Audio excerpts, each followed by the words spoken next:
Before we start actually on the activity, I want to very quickly talk about perspective vocabulary. We have 3 different layers in this picture. We have the foreground, which is here. It's made up of these trees and the house. The middle ground, which is a little further away into the distance, are these hills here. And then right in the background, we can see the mountains. So foreground, middle ground, background. Note how the colours fade into the distance. And Kandinsky sometimes follows this rule. As you can see here, some of the colours have begun to fade, and at other times he ignores the rule that colours fade in the distance, and that is part of what makes his pictures so interesting. So sometimes some colours fade, some don't.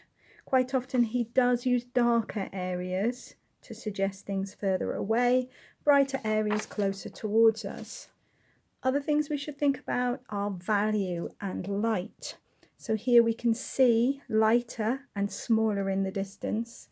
And Kandinsky does certainly follows the smaller rule. Things get smaller as they move away, but not always do they get lighter, depending on how he's chosen to show them. And sometimes he will use light in the distance so that other colours are almost silhouetted against the sky. For this, you're going to need your Sharpie pen. I don't have a Sharpie at home, so I'm going to use my brush black pen. And you're going to need the picture you have chosen to base your Kandinsky print on.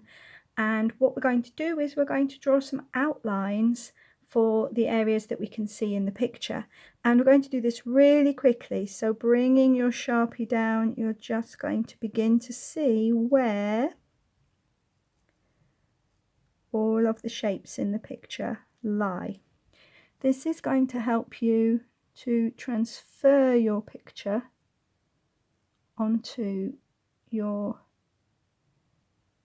mixed media paper, and these shapes that you're drawing will become part of the structure of your painting. Now you'll notice there's a tree there, that's in the foreground. This is a little further away. Now I'm not putting all of the trees in, just some of them, and I'm keeping the marks of my pen strong and quite thick, because when I come to draw, I will transfer those using a pastel, and that's exactly what you will do as well on your picture. So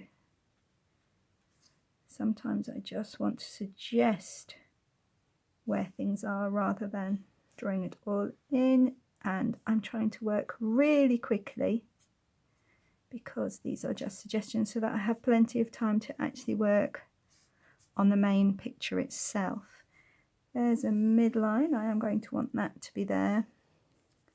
And I have another mountain line coming down here. You'll notice that the mountains overlap. That's another way of showing perspective, is that we can show overlapping shapes. Here are the mountains in the background. And you'll notice these come to more of a peak rather than being smooth like the middle mountains.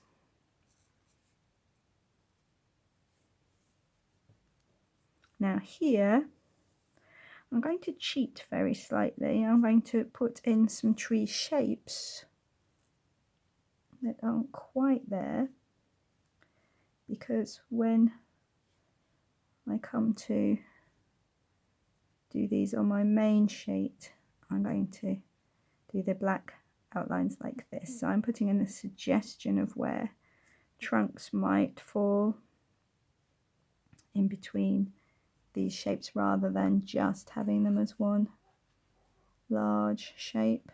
Another tree in just there with other trees in the background. And then here is my rocky wall. Again, I just want to suggest where these shapes are. I'm working really quickly because eager to get onto the painting part. And I might just put some kind of log in there just for fun. That's that area there. I'll need something there just to draw everything together. I'm just checking that all my lines are here where I want them to be. And then for the clouds in the sky, I don't really want all these fluffy clouds because that's going to be quite hard to paint. I'm just going to put in some suggestions of clouds, and I don't particularly want them to be realistic. I'm going to put in an area here of where clouds might come, and then up here I'm going to put some suggestions of some large clouds that could be floating around, maybe getting slightly smaller there. And I'm just going to leave it at that for now. So I might just put... Alright, so I'm going to leave that. And oh, there's a bit that I have missed. Just checking I've got all the key things in that I wanted to show. And using your Sharpie brush, I want you now to do exactly the same, and that'll be the thick end of your Sharpie pen, with your landscape picture.